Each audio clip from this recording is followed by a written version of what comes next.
जैसे कि हमने पिछले एपिसोड में देखा, अलाउद्दीन खिलजी ने एक किन्नर गुलाम को 1000 दिनार में खरीदा और उसका नाम 1000 दिनारी गिरा, जिसका बाद में अलाउद्दीन खिलजी ने नाम रखा मलिक कफूर। इस मलिक कफूर को अलाउद्दीन खिलजी ने दक्कन में इस्तेमाल किया और उसको ककाटियास का एक एम्पायर था आंध्र प्रदेश में, और उसको ककाटियास का एक एम्पायर था आंध्र प्रदेश में, उधर अटैक करने के लिए उसको भेज दिया। अब ये मलिक कफूर अपनी बड़ी फौज लेकर उस ककाटिया के एम्पायर के आसपास गया और उसको सराउंड कर लिया, उसको घेर लिया।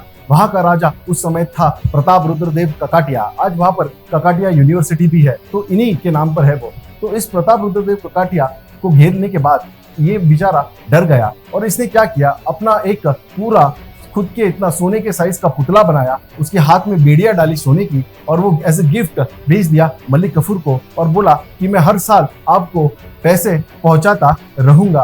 पर मलिक कफूर बोला, ये सोने का पुतला तो ठीक है, ये मैं रख देता हूँ, पर तुझे खुद भी आना होगा और आते वक्त एक नायाब चीज लेके आ। और वो चीज क्या है?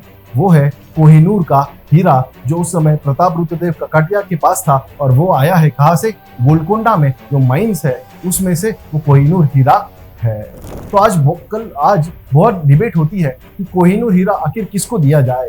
एक्चुअली वो ब्रिटिशर्स के पास है। सो प्रताप रुद्रदेव ककाटिया के पास से वो दिल्ली सल्तनत के पास गया, दिल्ली सल्तनत के पास से वो मुगल्स के पास गया, मुगल्स के पास से फिर वो अफगान्स के पास गया, और फिर अफगान्स अब्दालिक के डिसेंडेंट्स के बाद वो गया राजा रंजीत सिंह के पास, और उनके वंशजों से वो गया ब्रिटिशर्स के पास।